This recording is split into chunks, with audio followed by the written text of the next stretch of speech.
Well, this is the Oslo Opera House. We're going to go in here for a little tour, and our hotel is only a block or two away, very close, and the fjord and the water's out here. I walked down that way yesterday, but we're going to go inside. Oslo Opera House. Okay, here we go.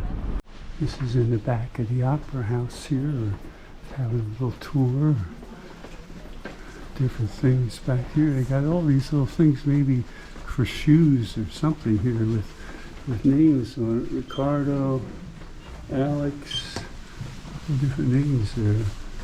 Some pictures on the wall. Oh, you got, looks like makeup or something in some of those. Oh, hats. There you go.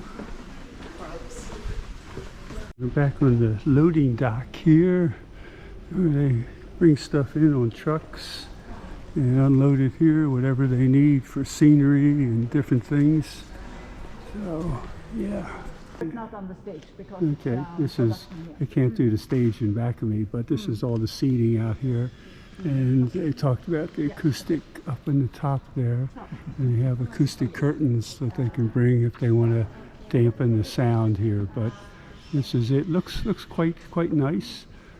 Seats look well, and it's small enough that you could probably hear everything. And they said that they don't use microphones really, and the orchestra pit is down in there. So a lot of times the stages can come right out up close and personal to you, so you're not looking at it with opera glasses or anything. You can really see everything quite well. Well, this is in the entrance to the Opera House, where we just had a tour. Couldn't do any video of any of the stages or really good stuff, or the costumes. They wouldn't let me take any vids of that, so you're not going to see too much in the stage and the main things and how all the workings are on the stage, which is very impressive. But no videos, no pictures on that. Oh well. And there's some other wall over here too that's a little bit different.